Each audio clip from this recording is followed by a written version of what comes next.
حضرت عیسیٰ علیہ السلام کو اللہ کریم نے چوتھے آسمان پہ بلا لیا نا، تو دقیانوس نام کا ایک بادشاہ ہوا بنی اسرائیل کے اندر، بڑا ظالم تھا.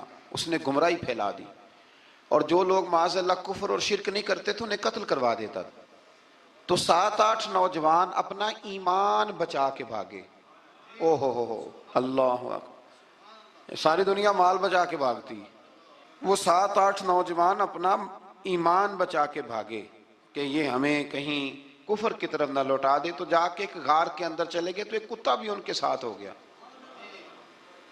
انہیں کتے کو بڑے روڑے مارے کہ یہ اگر بھونکے گا، آواز نکالے گا تو ہم پکڑے جائیں گے، ہم نے تو چھپنا ہے. پر اس کو نہ ولیوں سے پیار ہو گیا تھا. اس نے کہا بھگاؤ جتنا مرضی مجھے، فطرت میری ہے کہ میں بھونکتا ہوں، پر جب اللہ کے ولی ہوں تو پھر میں ادب کرتا ہوں. یہ قرآنی واقعہ ہے. اچھا، یہ عین وہ واقعہ ہے قرآن مجید کا کہ جو بہت ساری چیزوں پر ویسے ہی نص ہے اور بہت ساری زبانیں ویسے ہی گنگ ہو جاتی. تو وہ 6-7 لوگ تھے، وہ چلے گئے غار کے اندر، جا کے انہوں نے پناہ لے لی. بادشاہ کو پتہ چل گیا کہ غار کے اندر ہے. اچھا، اللہ کی قدرت، جیسے ہی داخل ہوئے انہیں نیند آ گئی، یہ سو گئے. اور قرآن مجید کہتا ہے، قرآن مجید کے یہ لفظ ہیں کہ کتا غار کے منہ پر بازو پھیلا کے بیٹھ گیا، گویا اپنے مالکوں کی خدمت کر رہا ہے. اب میاں صاحب کی ایک بات کر لیں درمیان میں. میاں صاحب فرماتے ہیں، جنہ تنا وچ عشق نہ رچیا، کتے ہونا تھی چنگے، اور چلو مالک دے کر راکھی کر دے، صابر بھوکے ننگے. یہ دیکھو نا کہ اتنا تو ان کے اندر بھی کمال ہے. اپنے نا دونوں بازو پھیلا کے، کتا بھی غار پہ بیٹھ گیا، ان کو نیند آ گئی. بادشاہ نے پتہ کرایا، کہاں بھاگ کے گئے؟ تو کہا وہ غار کے اندر ہیں. بادشاہ کہنے لگا کہ ان کی سزا یہ ہے کہ ایک دیوار چن دو غار کے منہ میں، غار کوئی بند کر دو. جس بندے کی ڈیوٹی لگائی نا غار چننے کی، بندہ بڑا نیک تھا، اس کو دیوار بنانے کا ذمہ دیا. اس نے نا دیوار بھی بنائی اور ایک تختی پہ نا سب کے نام لکھے، اور وہ تختی ایک صندوق میں رکھ کے وہاں بند کر دی. اور اسی طرح کی ایک تختی اس کے نیچے لکھا کہ ایک تختی ان کے ناموں کی نا میں مال خزانہ میں بھی بند کر رہا ہوں. اللہ تبارک و تعالیٰ کی قدرت کے بعد مفسرین نے لکھا ہے وہ 100 سال تک سوئے رہے، اور بعض نے لکھا ہے کہ 300 سال تک سوئے رہے. 300 سال کے بعد اس طرح ہوا کہ حکومتیں بدل گئیں. بیدروس نام کا ایک بادشاہ آ گیا، وہ بڑا نیک دل تھا. اس نے ہر طرف حضرت عیسیٰ علیہ السلام کی شریعت کا پھر سے نعرہ بلند کیا. اب نا کچھ لوگ ایسے تھے جو منکر ہو گئے تھے کہ مرنے کے بعد دوبارہ کیسے اٹھیں گے. بادشاہ ایک دن حجرے میں گیا، جا کے دعا مانگی، یا اللہ کوئی ایسی بات دکھا جس سے لوگوں کا ایمان پکا ہو جائے. اس طرح کے بھی بادشاہ ہوا کرتے تھے. تو رب کریم نے کہا میں نے تو پہلے ایک راز چھپا کے رکھا ہوا ہے، کھول دیتے ہیں. اس نے دعا مانگی، اور ادھر کیا معاملہ ہوا، ایک چرواہا بکریاں چرانے والا وہاں سے گزرا. اس نے سوچا یہ دیوار ہے، اگر اس کا منہ کھول لوں نا کبھی تو میری بکریاں یہاں تھوڑا سا دھوپ کے اندر سستا لیا کریں گی. اس چرواہے نے کیا کیا کہ اس نے وہ دیوار گرائی تاکہ میری بکریاں اندر جایا کریں. وہ دیوار گرائی تو اس نے اندر 6-7 لوگ سوئے ہوئے دیکھے، اور کتا بھی سویا ہوا دیکھا. اللہ تبارک و تعالیٰ اپنی قدرت سے، اپنے فضل سے ان کی کروٹیں بھی بدلتا رہا. اپنی قدرت سے ایک طرف انسان پڑا رہے نا تو اعضاء گل جاتے ہیں، ان کی کروٹیں بھی بدلی جاتی، مناسب روشنی بھی دی جاتی، حرارت بھی. اس نے دیوار گرائی تو ان کی آنکھ کھل گئی. ایک دوسرے سے کہنے لگے آج تو بڑی گہری نیند سوئے ہیں یار، آج تو لمبی نیند پوری کر لی. چلو بھوک بڑی لگی ہے، ایک دوست کو بھیجو. یہ سارا واقعہ قرآن مجید میں موجود ہے، میں اپنے لفظوں میں بیان کر رہا ہوں. جاؤ ایک دوست کو بھیجو بازار سے نا کھانا لے آئے. پیسے وہی 300 سال پرانی کرنسی. وہ جب نان بھائی کی دکان پہ گیا نا سامان لینے، اس کو پیسے دیے تو نان بھائی نے ہاتھ پکڑ لیا، کہنے لگا میاں تو کدھر سے آیا، یہ کون سے پیسے؟ اس نے کہا پیسے کاہے کہ میں بھی سوچ رہا ہوں کہ حالات بدلے ہیں، سارے حضرت عیسیٰ کا کلمہ پڑھ رہے ہیں، ماحول اور ہے. اس نے کہا تیرے ہاتھ کوئی خزانہ لگ گیا ہے. یہ تو ہم نام سنتے تھے کہ یہاں کوئی دقیانوس نام کا بادشاہ رہا ہے، کوئی خزانہ، بتا کہاں سے لیے. شور ہوا، حاکم شہر تک خبر پہنچی، بادشاہ تک پہنچی. اس نے بتایا کہ بھئی ہم تو دقیانوس کے ڈر سے بھاگے ہیں، کل بھاگے ہیں یا آج سویرے، اتنا زیادہ ہمیں پتہ نہیں، کل یا آج سویرے بس نا. اتنا سا ہمیں یاد ہے کہ ہم گئے تھے. بہرحال لوگ جمع ہو گئے، اکٹھے ہو گئے، غار تک پہنچے.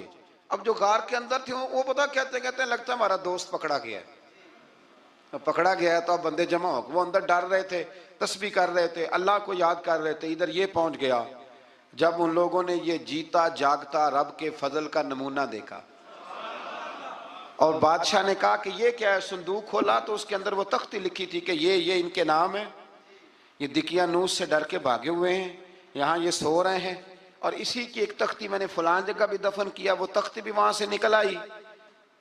اب سب لوگوں کی آنکھوں میں آنسو آئے اور سب کہنے لگے لا الہ الا اللہ، لا الہ الا اللہ، لا الہ الا اللہ، سب کہنے لگے ان اللہ علی کل شیء قدیر۔ جب ان کی بات پوری ہو گئی، لوگوں کے ایمان پختہ ہو گئے، تو اصحاب کہف کہنے لگے کہ ہمیں اب اجازت ہے، ہم پھر دوبارہ غار میں جاتے ہیں۔ وہ غار میں گئے تو رب نے پھر انہیں موت عطا فرمائی، نیند عطا فرمائی، تحفہ دیا۔ بادشاہ نے پھر اس کے آگے دیوار بنائی اور وہاں بادشاہ نے ایک مسجد تعمیر کرا دی، لوگ زیارت کرنے جاتے۔ یہ اصحاب کہف کا ذکر ہے۔ اب یہاں ہمارے مفسرین نے لکھا ہے کہ وہ جو کتا تھا نا، وہ بھی ساتھ ہی تھا۔ اللہ قیامت والے دن اسے انسانی، یا تو انسانی شکل ملے گی، یا جیسے رب کا فضل ہوگا رب کریم اسے بھی جنت عطا فرمائے گا۔ اس نے تبلیغ کی، دین کی، اس نے کیا کیا؟ تبلیغ کی، نمازیں پڑھی، روزے رکھے، حج کیا، 10 ہوتے صحیح اس کیتا کی۔ اسی آکھیے نا خدا کے فضل سے ہم پر ہے سایہ غوث اعظم کا، ہمیں دونوں جہاں میں ہے سہارا غوث اعظم کا۔ لوگ پریشان ہو جاتے ہیں، کہتے ہیں کس طرح کی بات کرتے ہو؟ تو میں نے کہا اصل میں تیرا عقیدہ کچا ہے، وہاں تو کتا چلا جائے ولی کے پاس تو رب اسے جنت دے دیتا ہے، تو جیگتا جاتا مومن جائے تو اللہ کیوں فضل نہیں فرماتا؟ اس سے آگے نا پھر آیت نمبر 32 ہے، اس میں اللہ تبارک و تعالیٰ نے 2 لوگوں کا واقعہ بیان کیا ہے۔ فرمایا ایک شخص کے انگوروں کے باغات تھے اور چاروں طرف سے انہیں کھجوروں کے درختوں نے گھیر رکھا تھا، اور درمیان میں کھیتی بھی تھی، اور بیچ میں دریا بھی بہہ رہا تھا، اور ان باغات نے بہت عمدہ فصل دی۔ ایک دن یہ شخص اپنے ساتھی سے کہنے لگا میرا مال اور افرادی قوت تم سے زیادہ ہے، مجھے یقین ہے کہ یہ باغ کبھی برباد نہیں ہوگا۔ اول تو مجھے قیامت کا یقین ہی نہیں معاذ اللہ، لیکن اگر قیامت آئی تو مجھے وہاں سے بھی بہتر مال ملے گا۔ اس کے دوسرے ساتھی نے کہا تو اپنی اصل کو بھول گیا ہے اور تو نے اپنے خالق کی ناشکری کی جو کہ وحدہ لا شریک ہے۔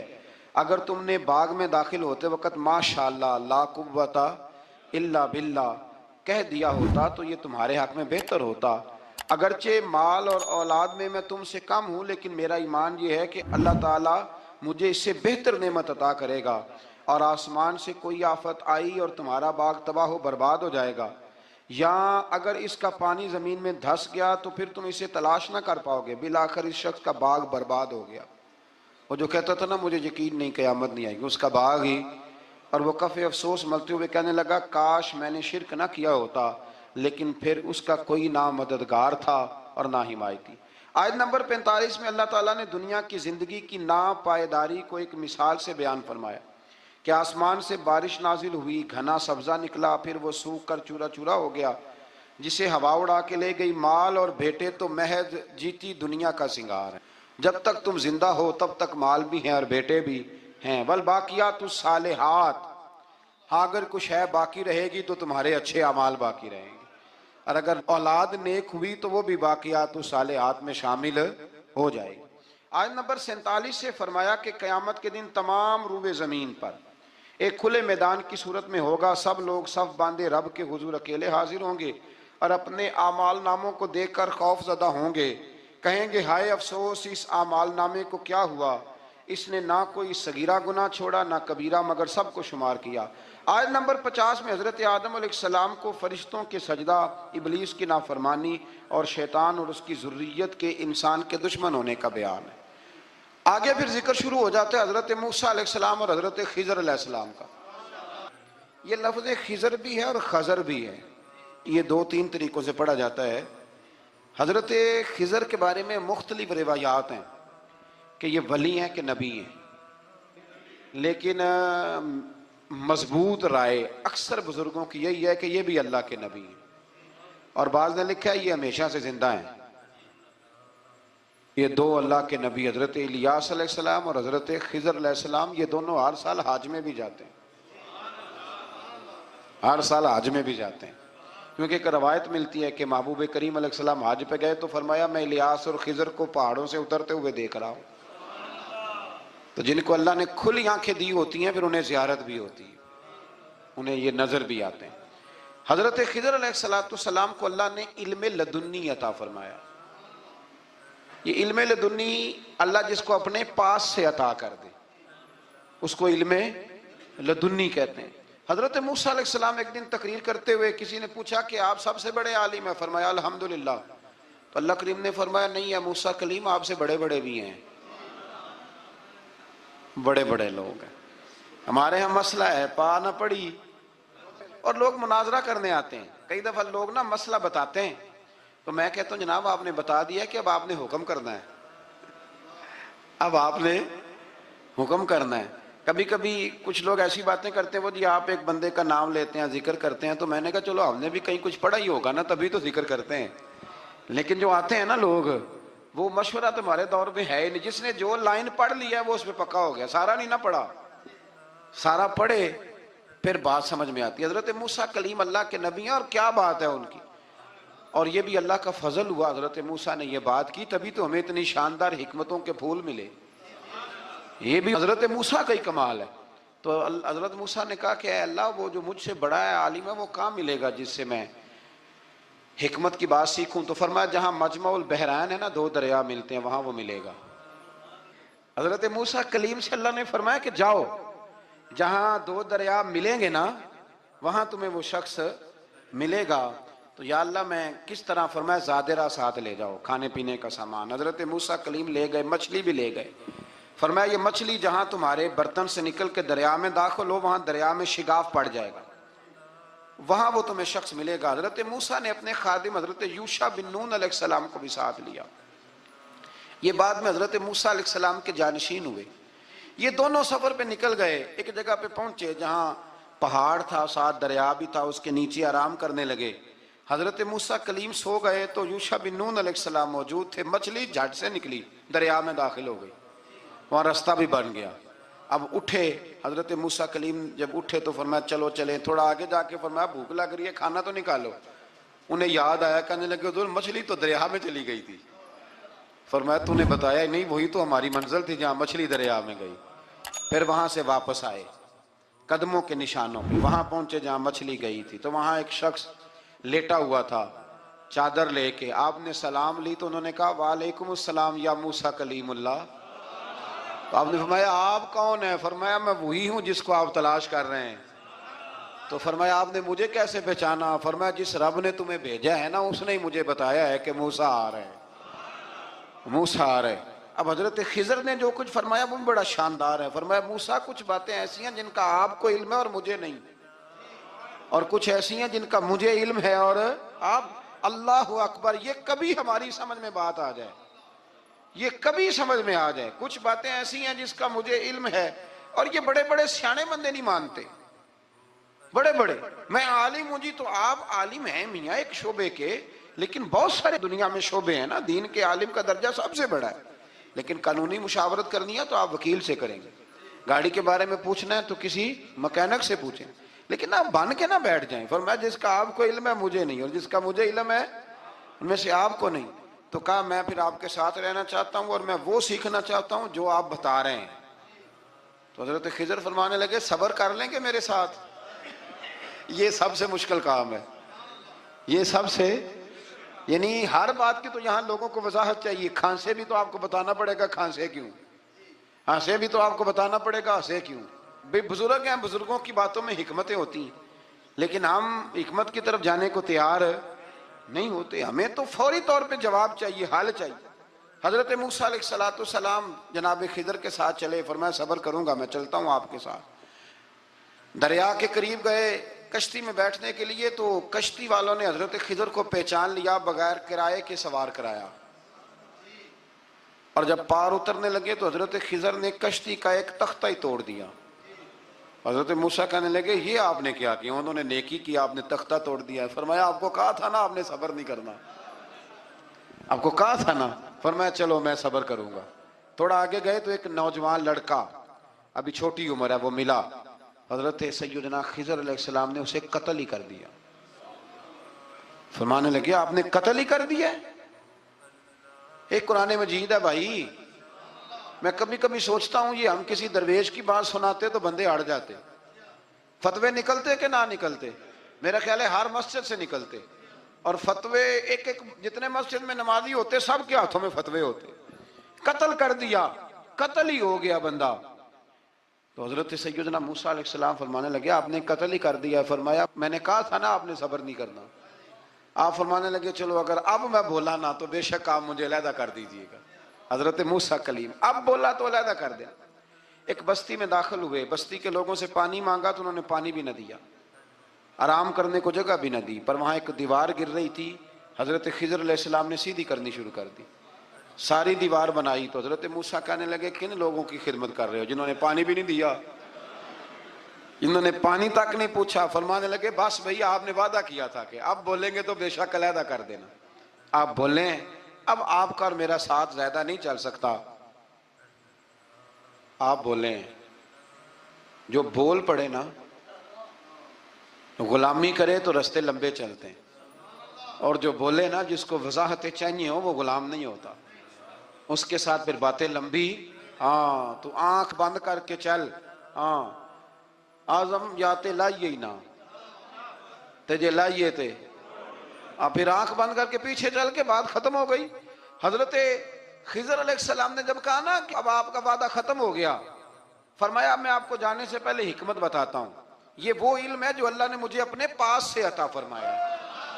یہ وہ ہے جو علم لدنی ہے. کہا جناب کیا مطلب؟ فرمایا وہ جو میں نے تختہ توڑا تھا نا تو یہ مسکین بچے ہیں جن کی کشتی تھی، تو دریا کے اس پار بادشاہ کھڑا تھا، وہ جو صحیح صحیح کشتیاں ہوتی تھی قبضے کر لیتا تھا، اور جو تھوڑی سی ٹوٹی پھوٹی ہوتی تھی نا وہ چھوڑ دیا کرتا تھا.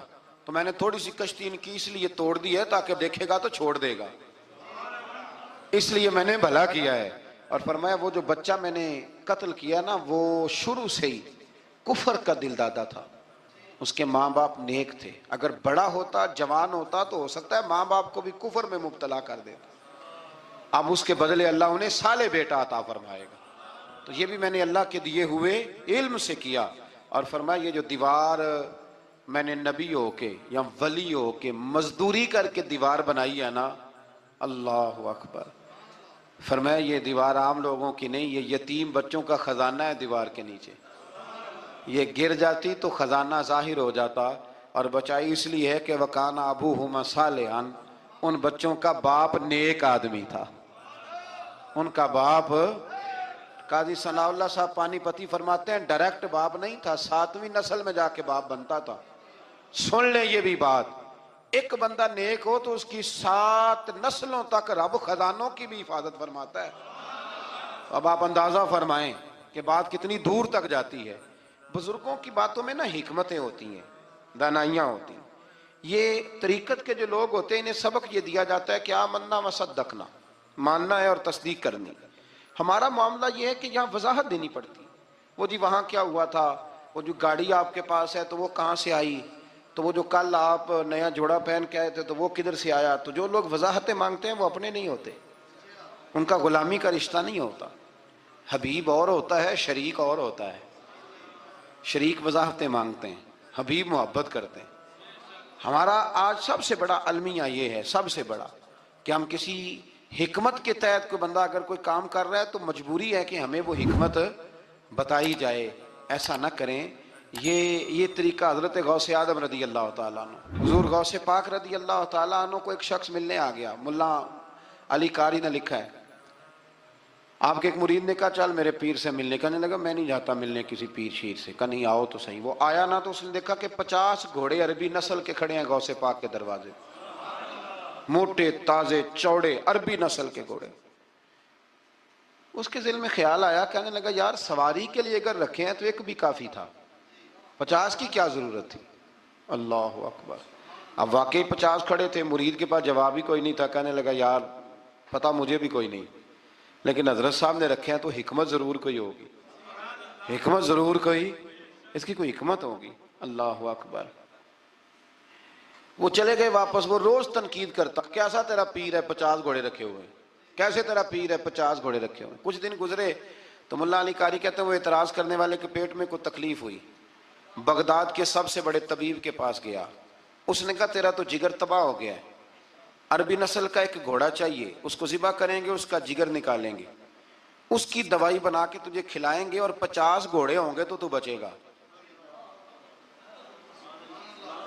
اب پریشان ہو گیا، کہنے لگا گھوڑے ہیں تو صحیح، پر جو میں حال کر رہا ہوں گا گھوڑے تو نہیں ملیں گے، میرا تو جوتوں والا کام ہے، وہ شاید مل جائیں۔ لیکن جب انسان مرنے لگتا ہے تو پھر اس کو ڈوبتے کو تنکے کا سہارا۔ اپنے دوست کے پاس گیا، کہنے لگا چل تیرے پیر کے پاس چلیں۔ اس نے کہا تجھے نہیں لے کے جانا، تو تنقید کرتا ہے، کہتا ہے ایک دفعہ چاہیے کیا؟ کہا گھوڑے۔ کہنے لگا تیرے لیے رکھے ہیں کوئی؟ جا دوڑ جا، میرے حضرت صاحب کی ضرورت کیا ہے؟ لیکن جب غوث اعظم کی خانقاہ میں داخل ہوئے نا تو حضور غوث اعظم اٹھ کے ملے۔ اللہ والے دلوں میں باتیں نہیں رکھتے، ماتھا چوما اور فرمانے لگے میاں تو ایک دن نا میری گلی سے گزر رہا تھا تو میری تیرے اوپر نظر پڑی، تو مجھے نظر آیا تو بیمار ہوگا اور تیرا علاج عربی نسل کے 50 گھوڑوں کی وجہ سے ہوگا، تو میں نے تیرے لیے لا کے کھڑے کیے ہوئے ہیں، تیرے لیے ہی کھڑے کیے ہیں۔ اب تو نا گھر بھی لے جانے کی ضرورت نہیں، چارہ بھی میرے مرید ہی ڈال دیا کریں گے۔ تو اس طرح کرنا، روز آنا ایک گھوڑا لے جانا، پھر اگلے دن آنا تو دوسرا۔ وہ خدا کے بندے تیرے لیے رکھے تھے، تو تنقید کر رہا ہے۔ اللہ کے بندے پردہ پوش ہوتے ہیں، ہاں شرط یہ ہے کہ وہ بندہ صالح ہو، دیندار ہو، وہ والا پیر نہ ہو جو نماز بھی نہ پڑھے اور گھوڑے 15 رکھے ہوئے ہوں اس نے، وہ والا معاملہ نہ ہو۔ تو میرے عزیز یہ یاد رکھیں کہ اللہ تبارک و تعالیٰ کا بندہ جب آپ کا روحانی علاج کرتا ہے نا، روحانی علاج سے مطلب جادو ٹونے کا علاج نہیں، روحانی علاج وہ ہوتا ہے کہ میرے گناہوں کا علاج ہو جائے، حسد بغض کینہ عداوت یہ نکل جائے، تو وہ کچھ ایسے نسخے بتاتا ہے جو سمجھ میں مرید کی نہیں آتے لیکن وہ ضروری ہوتے ہیں۔ انہی نسخوں کو استعمال کرنے سے انسان کا فائدہ ہوتا ہے۔ جی کرنے والے لوگ ہمیشہ کامیاب رہتے ہیں، وہ ماں باپ کے آگے کریں، استاد کے آگے کریں، شیخ کے آگے کریں، اور جن کو وضاحتوں کی ضرورت ہوتی ہے، ہاں ایک شرعی بات ضرور ہے، وہ ضرور سن لیں۔ اگر آپ کو کہیں کچھ شرعی قباحت نظر آئے جو قرآن و سنت سے ٹکراتی ہو تو وہ آپ پر فرض ہے آپ اپنے مرشد سے پوچھیں۔ کتنی بڑی بات کر رہا ہوں، یعنی جو چیز قرآن و سنت سے ٹکرا رہی ہو اس کی وضاحت طلب کرنا ضروری ہوتا ہے، اور جو دین سے نہ ٹکرائے اس پر آپ وضاحتیں پوچھتے ہیں تو پھر اس کا مطلب ہے کہ آپ علاج کرانے میں سنجیدہ نہیں ہیں۔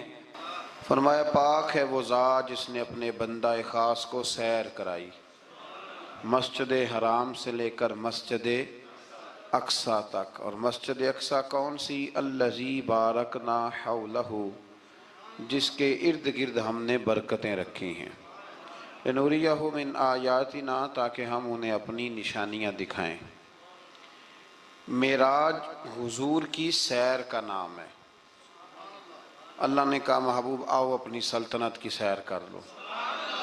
معراج حضور کی سیر و سیاحت کا نام ہے، بس سیر کرنے گئے تھے محبوب، اور رات کے تھوڑے سے حصے میں۔ اور مسجد اقصیٰ وہ مسجد جس کے ارد گرد ہم نے برکتیں رکھی۔ مسجد کے اندر برکتیں ہوتی ہیں کہ ارد گرد ہوتی ہیں؟ الذی بارکنا حولہ، جس کے ارد گرد ہم نے برکتیں رکھی ہیں۔ تو مفسرین نے فرمایا کہ مسجد اقصیٰ کے ارد گرد انبیاء کے مزارات تھے، تو فرمایا کہ اس کے ارد گرد ہم نے برکتیں رکھی ہیں۔ جہاں نبی کا وجود ہو وہاں برکت ہوتی ہے، جہاں ولی کا وجود ہو وہاں برکت ہوتی ہے۔ لنوریہ من آیاتنا، تاکہ ہم انہیں اپنی نشانیاں دکھائیں۔ واقعہ معراج ظاہر ہے ایک تفصیلی اور ایک بڑا حیرت انگیز اور محبوب کی عظمت اور شانوں والا واقعہ ہے۔ تو اللہ تبارک و تعالیٰ نے 15ویں پارے کا اور سورہ بنی اسرائیل کا آغاز اسی آیت سے فرمایا ہے۔ آیت نمبر 4 سے بیان ہوا ہے کہ بنی اسرائیل کو بائبل میں بتا دیا گیا تھا کہ وہ زمین میں 2 مرتبہ فساد اور سرکشی کریں گے، چنانچہ یہ دونوں مواقع آئے اور اللہ نے ان پر جابر بندے مسلط کیے۔ آیت نمبر 11 میں اللہ تعالیٰ نے فرمایا کہ انسان بڑا ہی جلد باز ہے، اسے بڑی جلدی ہے، بڑی جلدی کرتا ہے۔ آیت نمبر 12 میں بتایا کہ ہم نے نظام لیل و نہار کو اپنی قدرت کی 2 نشانیوں، اور ہم نے دن کو روشن بنایا تاکہ تم اپنے رب کا فضل تلاش کرو اور سالوں کی گنتی اور حساب کو جان لو۔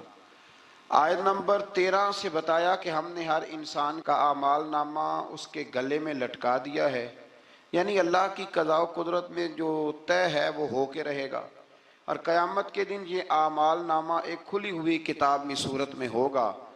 بندے سے کہا جائے گا اپنا اعمال نامہ پڑھو، آج تم خود ہی احتساب کرنے کے لیے کافی ہو۔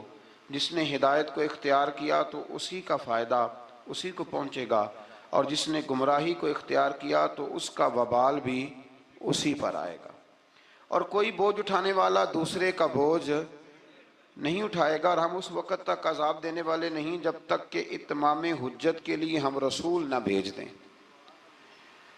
اگلی آیت میں قدرت کا ایک قانون بیان کیا گیا ہے کہ جب ہم کسی بستی والوں کو ہلاک کرنے کا ارادہ کرتے ہیں تو اس کو عیش و عشرت کا دل دادہ لوگوں کو اپنے احکام بھیجتے ہیں، پھر وہ ان احکام کی نافرمانی کر کے عذاب کے مستحق ہوتے ہیں، اور یوں ہم ان کو تباہ و برباد کر دیتے ہیں۔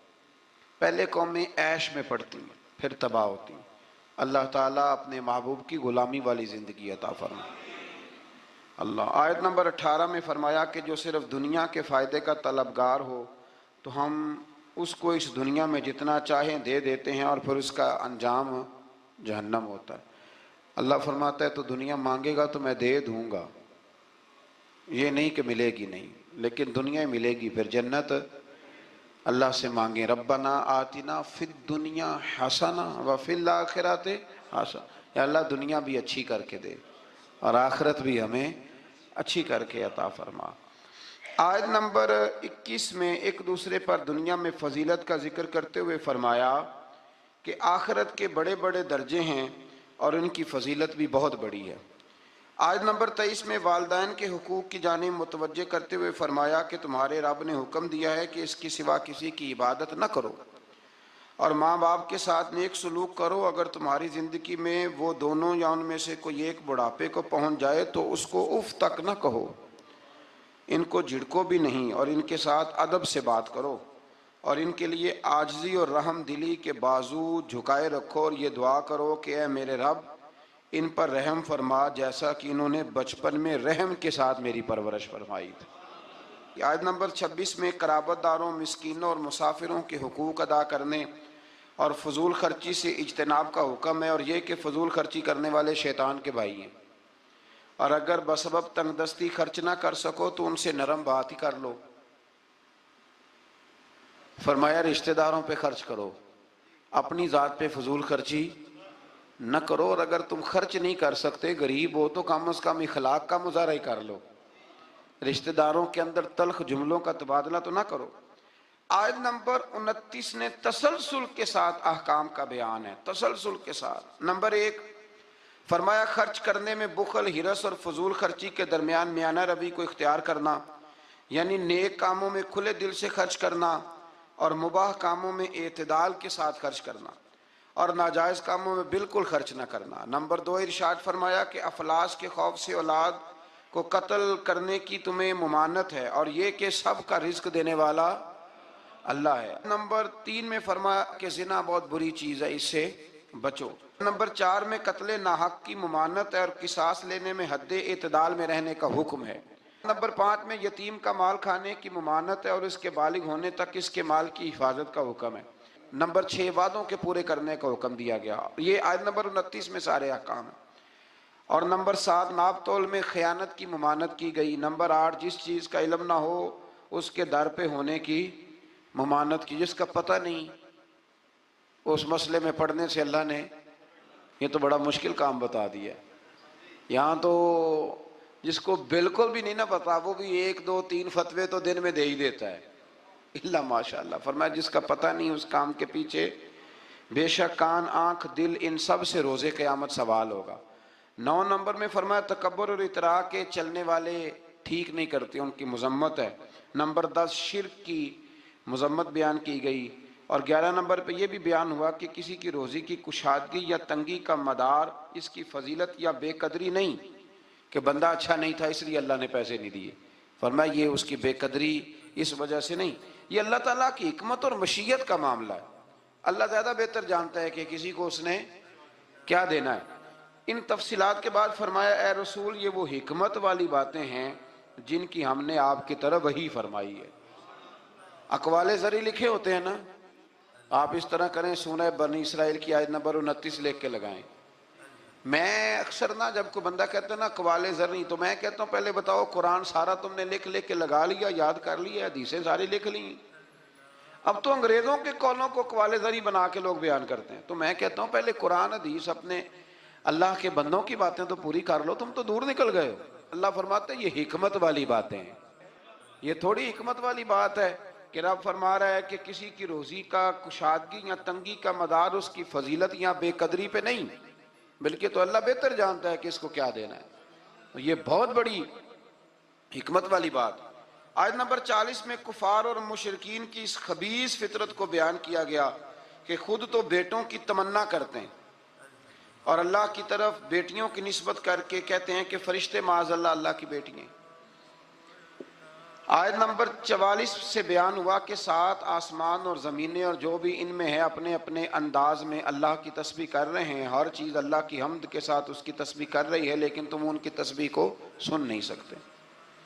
آیت نمبر 45 میں فرمایا کہ منکرین آخرت قرآن کی تعلیمات سے استفادہ کرنے سے محروم رہے اور ان کے دل و دماغ حق کو قبول کرنے کی سعادت سے محروم ہیں، اور فصیح و بلیغ قرآن سن کر بھی نبی پر سحر زدہ ہونے کا تان کرتے ہیں معاذ اللہ۔ آیت نمبر 49 میں بتایا کہ منکرین آخرت کہتے ہیں کہ جب ہماری ہڈیاں گل سڑ کے ریزہ ریزہ ہو جائیں گی تو کیا ہمیں از سر نو پیدا کیا جائے گا؟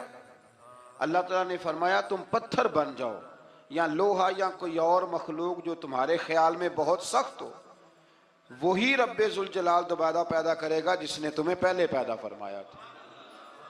آیت نمبر 52 میں عمدہ بات کرنے کا حکم دیا گیا، اور آیت نمبر 56 میں بتایا کہ باطل معبود اپنے پوجنے والوں کی تکلیف کو دور کرنے یا بدلنے کی قدرت نہیں رکھتے۔ آیت نمبر 61 سے ایک بار پھر فرشتوں کے آدم کو سجدہ کرنے اور شیطان کے انکار کرنے کا ذکر ہے، اور اس بات کا بھی کہ شیطان جو کچھ بھی کر لے اللہ کے خاص بندوں پر اس کا داؤ چلتا نہیں ہے۔ آیت نمبر 67 میں فرمایا کہ جب سمندری طوفان میں گر جاتے ہیں تو معبودان باطلہ کی بجائے صرف اللہ کو پکارتے ہیں۔ کافر بھی اس وقت اللہ ہی کو پکارتے ہیں، لیکن نجات کی صورت میں یہ لوگ پھر شرک میں مبتلا ہو جاتے ہیں۔ آیت نمبر 68 میں مشرکوں کو متنبہ کیا گیا کہ اگر ان پر کوئی آفت آ گئی یا انہیں خشک سرزمین میں کہیں دنسا دیا گیا یا کسی اور مصیبت میں مبتلا کیا گیا تو اللہ کے سوا کوئی نجات دینے والا نہیں ہے۔ آیت نمبر 70 میں بنی آدم کی عزت اور کرامت کا ذکر ہے کہ اللہ نے بنی آدم کو اپنی مخلوقات میں بہت سو پر فضیلت عطا فرمائی ہے۔ آیت نمبر 71 میں انسانوں کو اپنے پیشواؤں کے ساتھ بلائے جانے، دائیں بائیں اعمال نامے لینے والوں کو کامیابی کا بیان ہے، اور جو دنیا میں حق سے اندھا ہے وہ آخرت میں بھی اندھا ہے۔ قیامت میں اس کا کوئی پیشوا ہوگا اسی کے ساتھ ہی بلایا جائے گا نا۔ جو ساری زندگی کہتا رہے میں مانتا ہی نہیں کسی کو، کوئی امام نہیں، کوئی تقلید نہیں، کوئی شے نہیں، تو وہ کدھر جائے گا؟ ہاں اسی کے ساتھ جائے گا۔ اللہ تبارک و تعالیٰ سمجھنے کی توفیق عطا فرمائے۔ پھر اللہ تبارک و تعالیٰ نے آیت نمبر 73 سے کفار کے آپ صلی اللہ علیہ وسلم کو راہ حق سے ہٹانے کے باطل ارادوں کا ذکر فرمایا۔ اللہ تعالیٰ نے حق کے راستے میں آپ کی ثابت قدمی کو اپنا فضل قرار دیا ہے۔ آپ کو جزیرہ عرب سے نکالنے کی کفار کی سازش کا ذکر کرتے ہوئے فرمایا کہ وہ ایسا کرنے میں کامیاب ہو بھی جائیں تو برے انجام سے بچ سکتے نہیں۔ اشارتاً 5 نمازوں کا حکم فرمایا، فجر کی فضیلت کا بیان کیا، نماز تہجد کی ترغیب، اور رسول اللہ صلی اللہ علیہ وسلم کے لیے مقام محمود جو مقام شفاعت کبریٰ ہے، جہاں کھڑے ہو کے رسول پاک امت کی سفارش فرمائیں، عطا کیے جانے کا بیان ہے۔ آیت نمبر 81 سے حق کی آمد اور باطل کے نیست و نابود ہونے کا بیان ہے، اور یہ کہ قرآن میں اہل ایمان کے لیے شفا بھی ہے اور رحمت بھی ہے۔ آیت نمبر 83 میں انسان کی اس فطرت کا ذکر ہے کہ نعمتوں پر ناشکری اور مصیبت پر نا امیدی کا اظہار کرتا ہے، یہ اس کی فطرت ہے۔ آیت نمبر 85 میں اس امر کا بیان ہے کہ یہود نے رسول اللہ صلی اللہ علیہ وسلم سے روح کے بارے میں سوال کیا تو اللہ تعالیٰ نے فرمایا کہ اے رسول صلی اللہ علیہ وسلم کہہ دیجئے کہ روح میرے رب کے امر سے ہے اور تم کو محض تھوڑا سا علم عطا کیا گیا۔ اس سے یہ بتانا مقصود ہے کہ جن چیزوں کی حقیقت جاننے پر ہدایت اور نجات موقوف نہیں نا، ان کے در پہ ہونے کی تمہیں ضرورت بھی نہیں ہے۔ آیت نمبر 88 میں ایک بار پھر قرآن کے مثل لانے کا چیلنج اور کافروں کے عجز کا بیان۔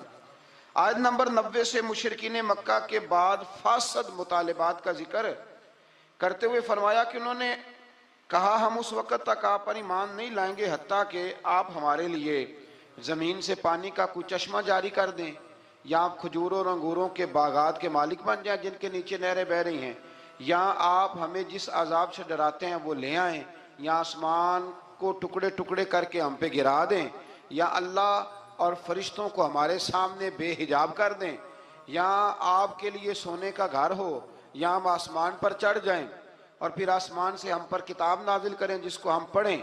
ان سب مطالبات کے جواب میں اللہ نے فرمایا اے رسول صلی اللہ علیہ وسلم کہہ دو میرا رب ہر عیب سے پاک ہے، میں کوئی شعبدے باز نہیں ہوں، بلکہ میں تو اللہ کا وہ بندہ ہوں جسے اللہ نے اپنا رسول بنا کے بھیجا ہے۔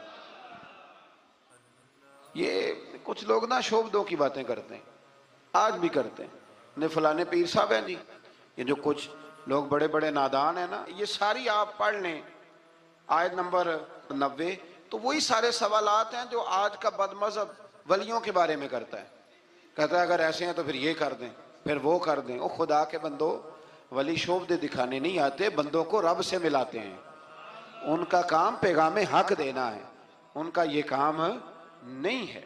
آیت نمبر 94 سے کفار مکہ کے اس اعتراض کا ذکر ہے کہ اللہ نے بشر کو رسول بنا کے کیوں بھیجا، استغفر اللہ، یعنی کوئی فرشتہ کیوں نہیں بھیجا؟ اللہ تعالیٰ نے فرمایا رسول صلی اللہ علیہ وسلم کہہ دو اگر زمین میں فرشتے بستے اور اطمینان سے چلتے پھرتے تو ہم ان پر آسمان سے فرشتہ ہی رسول بنا کے نازل کرتے۔ اگر فرشتوں کی طرف رسول بنانا ہوتا تو پھر کس کو بناتے؟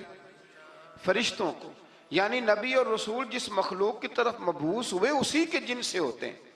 ان آیات میں یہ بھی بتایا کہ منکرین آخرت کو ان کے منہوں کے بل اندھا، گونگا اور بہرا بنا کر اٹھایا جائے گا اور ان کا ٹھکانہ جہنم ہے۔ آیت نمبر 100 میں فرمایا کہ آپ کہیے اگر بالفرض تم میرے رب کی رحمت کے خزانوں کے مالک ہوتے تو تم خرچ کے ڈر سے ان کو روکے رکھتے، اور دراصل انسان ہے ہی بخیل، یہ کنجوس ہے، یہ اللہ کی دی ہوئی توفیق سے بھی اس کے رستے میں خرچ کرنے کو تیار نہیں ہوتا۔ آیت نمبر 101 سے موسیٰ علیہ السلام کو 9 معجزات عطا کیے جانے، فرعون کا آپ کو ساحر کہنے، فرعون کے غرق ہونے اور بنی اسرائیل کے زمین میں آباد ہونے کا ذکر ہے۔ آیت نمبر 105 میں قرآن مجید کو بتدریج تھوڑا تھوڑا نازل کر کے نازل کرنے کی حکمت یہ بتائی گئی کہ رسول ان پر ٹھہر ٹھہر کے پڑھیں گے، ان کے لیے قرآن کو سمجھنے میں آسانی ہوگی۔ مشرکین مکہ اعتراض کرتے تھے کہ کبھی آپ اللہ کہتے ہیں کبھی رحمان کہتے ہیں، ہم تو رحمان کو نہیں جانتے، تو اللہ نے فرمایا رسول کہہ دیجئے کہ معبود برحق کو تم اللہ کہہ کے پکارو یا رحمان کہہ کے پکارو، تم اسے جس نام سے بھی پکارو گے سب اسی کے نام ہیں، اور اسے پکارنے میں میانہ روی سے کام لو۔ آخری آیت میں فرمایا کہ اللہ کی نہ کوئی اولاد ہے، نہ کوئی اس کی سلطنت میں اس کا شریک ہے، نہ اسے کسی مددگار کی ضرورت ہے، اور آپ اس کی کبریائی کو بیان کرتے رہیے۔ آگے شروع ہو جاتی ہے سورہ کہف۔ اصحاب کہف کا نام تو سنا ہے نا ماشاءاللہ آپ حضرات۔ پہلے اس کی فضیلت میں ایک حدیث نہ بیان کروں؟ نبی کریم صلی اللہ علیہ وسلم نے فرمایا، یہ مسلم شریف کی حدیث ہے، دجال آئے گا قیامت کے قریب اور بڑے لوگوں کو گمراہ کرے گا، تو حضور نے فرمایا جو سورہ کہف کی 10 آیات زبانی یاد کر لے نہ وہ دجال کے فتنے سے بچ جائے گا۔ اللہ توفیق عطا فرمائے۔ اور غور کریں میں کیا عرض کرنے لگا ہوں۔ قرآن مجید کہتا ہے قد جاءکم من اللہ نور و کتاب مبین، اے لوگو تمہارے پاس اللہ کی طرف سے نور آیا اور کتاب مبین آئی۔ تو میلاد والے رسول کے ساتھ جو چیز آئی ہے وہ قرآن پاک ہے، قرآن آیا حضور کے ساتھ۔ قرآن پاک کی تلاوت خوبصورت ہو محفل میلاد میں، ویسے تو سارا قرآن ہی حضور کی نعت ہے، سارا قرآن ہی، اور میں حیران ہوتا ہوں کہ نقیب اعلان کر رہا ہوتا ہے سارا قرآن حضور کی نعت ہے، نعت کا کہہ رہا ہوتا ہے سارا قرآن حضور کی نعت ہے، تو پھر ان سے کہنا چاہیے نا پڑھے چند آیتیں، سنا پھر آپ شعر ہی رہیں، چند آیات کی تلاوت کریں نا، مہربانی فرمایا۔ آپ نے کہا ہے نا سارا قرآن حضور کی نعت ہے، ذوق سے تلاوت کی جائے محفل میلاد میں، سارا قرآن ہی حضور کی نعت ہے، پر جن میں ذرا خاص وضاحت کے ساتھ حضور کا علم شریف ہے، فضائل ہیں، خصائل ہیں، شانیں، جن آیات میں چہرہ والضحیٰ کا ذکر ہے، زلف واللیل کا ذکر ہے، سینہ علم نشرح کا ذکر ہے، حضور علیہ السلام کی نظر مازاق کا ذکر ہے، جس میں رسول پاک کے علم مبارک کا ذکر ہے، جس میں حضور کی رحمت کے تذکرے ہیں، یہ آیات تلاوت کی جائیں اور اچھا قاری تلاوت کرے اور پھر تلاوت کر کے ان کا ترجمہ، بالکل سادہ ترجمہ ہی قوم تک پہنچا دیا جائے، تو محفل میلاد میں یہ خوبصورت خدمت ہوگی۔ یہ میلاد شریف کرانے والے ایک اچھی بات لوگوں تک پہنچائیں گے، اچھے انداز میں قرآن پاک کی تلاوت کر کے، اور یہ بات یاد رکھ لیں، اپنے دل کی تختی پہ لکھ لیں، اللہ کے پیارے رسول صلی اللہ علیہ وسلم نے فرمایا اس قرآن کے ذریعے اللہ قوموں کو عزت عطا فرمائے گا۔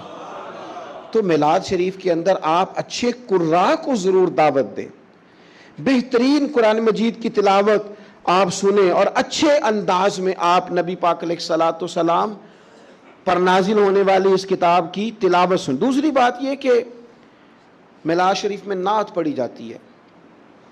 نعت کہتے ہیں حضور کی تعریف کو، بڑی سونی کر کے نبی پاک کی تعریف کی جائے، بڑی سونی کر کے۔ یہ نا میں کیا عرض کروں اس نعت خواں کی خدمت میں بھی جو اتنا اعلیٰ کام کر رہا تھا، وہ اس لائن میں کھڑا تھا جس لائن میں حضرت عباس بن عبد المطلب کھڑے ہیں، اس لائن میں تھا جس لائن میں حضرت حسان بن ثابت ہیں۔ اس صف کا نمائندہ ہو کے کہاں اپنے آپ کو کمزور کر بیٹھا ہے، 20,000 پہ 25,000 پہ، اتنا اعزاز والا کام، اور کہاں اپنے آپ کو گرا لیا اس نے، یہاں تک لے آیا اپنے آپ کو۔ نعت شریف تو جذبات تھے بندہ مومن کے، اور نعت کے لیے مشہور آدمی کی ضرورت نہیں، ذوق اور شوق کی ضرورت ہے۔ علاقے کے آپ بچوں کو کہیں وہ حضور کی نعت شریف پڑھیں، نبی پاک کا تذکرہ کریں، سونا کر کے حضور کا ذکر کریں۔ آپ کو پتہ ہے حضرت عباس رضی اللہ تعالیٰ عنہ نے عرض کی یا رسول اللہ آپ کی نعت پڑھنا چاہتا ہوں، آپ کا قصیدہ لکھا ہے، تعریف لکھی ہے، پڑھنا چاہتا ہوں، پڑھوں؟ تو نبی کریم علیہ السلام سادہ بھی کہہ سکتے تھے پڑھ دو، لیکن حضور نے پتہ کیا فرمایا، یا رسول اللہ آپ کی تعریف لکھی ہے، پڑھوں؟ تو حضور نے فرمایا پڑھیے، اللہ آپ کے دانتوں کو سلامت رکھے۔ اتنا اعزاز نعت کا، اتنا اجر حضور کی نعت کا۔ حضرت حسان بن ثابت رضی اللہ تعالیٰ عنہ جو نعت پڑھتے تھے تو وہ نعت کیا تھی؟ کافر معاذ اللہ جو نبی پاک علیہ السلام پر اعتراضات کرتے تھے نا، حضرت حسان بن ثابت شعروں میں ان کا جواب دیتے تھے۔ حضرت حسان بن ثابت جب نعت پڑھتے تھے، اور نعت کا تو اپنا اعزاز تو پہچان یار، تو اپنی عظمت کو تو سمجھ، تیرا درجہ کیا ہے۔ جب حضرت حسان نعت پڑھتے تھے تو رسول پاک ہاتھ اٹھا کے دعا مانگتے تھے، اے اللہ روح القدس کے ذریعے، اے اللہ جبریل امین کے ذریعے میرے حسان کی مدد فرما۔ حضور ان کی مدد کی دعا کرتے تھے کیونکہ وہ حضور کی تعریف کر رہے ہیں۔ تو آپ دیکھیں یہ اعزاز کتنا بڑا ہے، یہ مرتبہ کتنا بڑا ہے۔ بنو نجار بہت اعلیٰ قبیلہ تھا مدینہ منورہ کا۔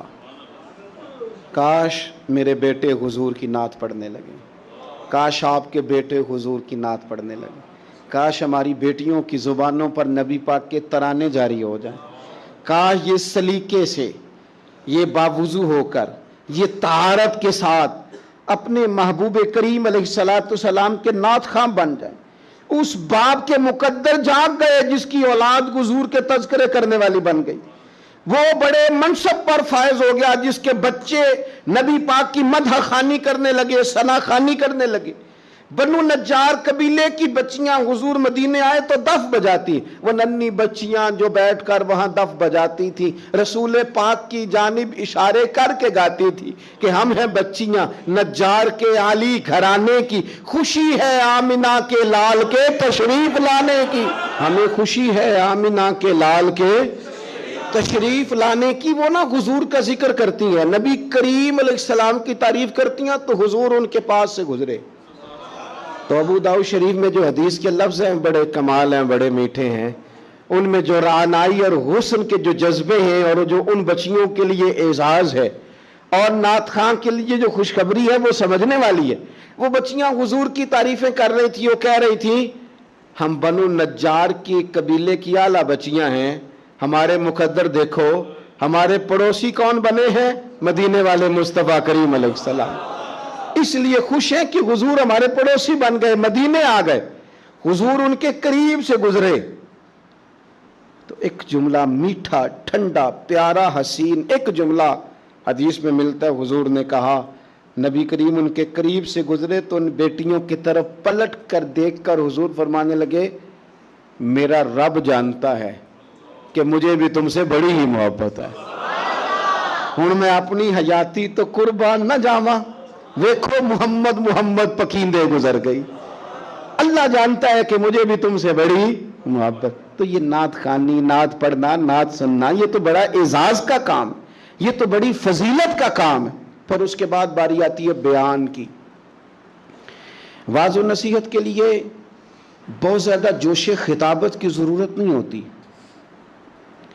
نبی پاک صلی اللہ تعالی علیہ وسلم کے سیرت کے سوانے کے کچھ مطالعہ کی ضرورت ہوتی. اگر ہم اپنی مسجد کے خطیب کے پاس ہی وقت پہ چلے جائیں نا جمعہ پڑھنے، تو امید ہے کہ وہ ایک آیت کا ترجمہ تو کریں گے ہی، چند احادیث مبارکہ تو ہمیں سنائیں گے. آپ کسی کے پاس بیٹھ جائیں، اس کا خطابت میں بڑا نام ہونا ضروری نہیں، اس کا حضور کا غلام ہونا ضروری ہے. ایسے خطباء کو دعوت دیں جو اہل سنت کے مسلمات کی روشنی میں کتاب و سنت کا نچوڑ لا کے آپ کو وہ بیان کریں اور آپ کو سنائیں. نبی پاک علیہ السلام کی سیرت اگر بیان کی جاتی، حضور کے فضائل، خصائل، شمائل، تعریفیں اگر کی جاتی، ہماری اولادوں کے دلوں میں حضور کی محبت پیدا ہوتی. اور میرا یقین ہے کہ جس دن ہم قوم کو حضور کی سیرت سنانے میں کامیاب ہو گئے نا، اس قوم کو جینے کا سلیقہ آ جائے گا، انہیں زندگی گزارنے کے ڈھب نصیب ہو جائیں گے. انہیں سمجھ آ جائے گی کہ معاشرے کے اور سوسائٹی کے اندر سکون سے، چین سے، وقار سے کس طرح رہا جا سکتا ہے اگر ہم کامیاب ہو جائیں. اس لیے حضور کی سیرت بیان کی جائے، اخلاق عالیہ کا تذکرہ کیا جائے، اوصاف جمیلہ بیان کیے جائے، فضائل، شمائل، سیرت کا ایک باب ایک تقریر میں بیان کیا جائے. اور حضور کے فضائل بیان کرنا کتنا اعزاز کا کام ہے. آپ قرآن پاک پڑھیں نا، رب نے اپنے نبی کے فضائل بیان فرمائے. لقد من اللہ علی المؤمنین اذ بعث فیہم رسولا لقد جاءکم رسول من انفسکم عزیز علیہ ما عنتم حریص علیکم بالمؤمنین رؤوف الرحیم یا ایھا النبی انا ارسلناک شاہدا ومبشرا ونذیرا وداعیا الی اللہ باذنہ وسراجا منیرا وما ارسلناک الا رحمتا للعالمین. کہاں کہاں رب کریم نے اپنے محبوب کے فضائل بیان کیے. ان کو کھولا جائے، ان کو بیان کیا جائے، ان کی تفسیریں پڑھی جائیں، قوم کے دلوں میں، لوگوں کے دلوں میں حضور کی محبت بٹھائی جائے. آپ دیکھیے سنن ترمذی کتاب المناقب میں حدیث ہے، حضرت عبداللہ ابن عباس فرماتے ہیں چند صحابہ بیٹھ کے حضور کا ذکر کر رہے تھے، مختلف انبیاء کا تذکرہ کر رہے تھے. کسی نے کہا حضرت ابراہیم خلیل اللہ ہیں، جناب اسماعیل ذبیح اللہ ہیں، حضرت موسیٰ کلیم اللہ ہیں، حضرت عیسیٰ کلمت اللہ ہیں. باتیں ہو رہی تھی، حضور بھی آ گئے. فرمایا جو تم نے کہا میں نے سن لیا، سنو پھر اعلیٰ وانا حبیب اللہ. میں فخر سے نہیں کہتا مجھے رب نے اپنا محبوب بنایا ہے، میں فخر سے نہیں کہتا. حضور فرمانے لگے سنو، قیامت کے دن حمد کا جھنڈا میرے ہاتھ میں ہوگا پر میں فخر سے نہیں کہتا. فرمایا قیامت کے دن سب سے پہلے میں شفاعت کروں گا اور میری شفاعت ہی قبول کی جائے گی پر میں فخر کے ساتھ نہیں کہتا. فرمایا صبح قیامت سب سے پہلے جنت کا دروازہ میں کھٹکھٹاؤں گا اور میرے لیے ہی سب سے پہلے کھولا جائے گا پر میں فخر کے ساتھ نہیں کہتا. رسول کریم صلی اللہ تعالی علیہ وسلم ارشاد فرمانے لگے فقیر، غریب، مومن قیامت کے دن میرے ساتھ جنت میں جائیں گے پر میں فخر کے ساتھ نہیں کہتا. حضور فرمانے لگے پہلوں میں بھی اور پچھلوں میں بھی اللہ کی بارگاہ میں سب سے زیادہ اعزاز میرا ہوگا پر میں فخر کے ساتھ نہیں کہتا.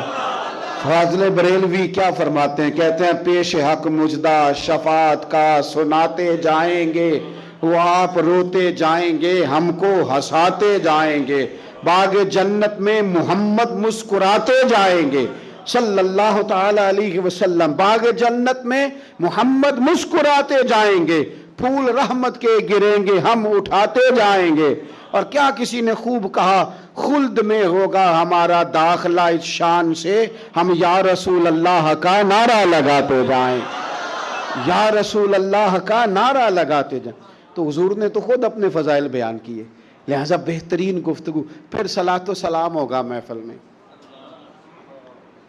یہ جو درود و سلام ہے نا, دیکھیں نا انداز کیا ہے. ان اللہ و ملائکتہ یصلون علی النبی, اللہ بھی, اللہ کے فرشتے بھی نبی کریم پر درود بھیجتے ہیں.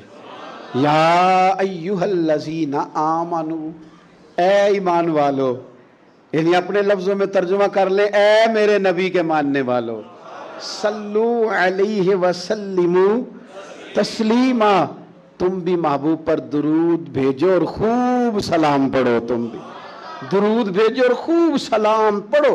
پھر ہمیں سکھایا نا ہمارے امام نے کہ کہنا ہے مصطفیٰ جان رحمت لاکھوں شم بزم ہدایت پہ لاکھوں سلام, جس کے گچھے سے لچھے جڑے نور کے ان ستاروں کی نصرت پہ لاکھوں سلام.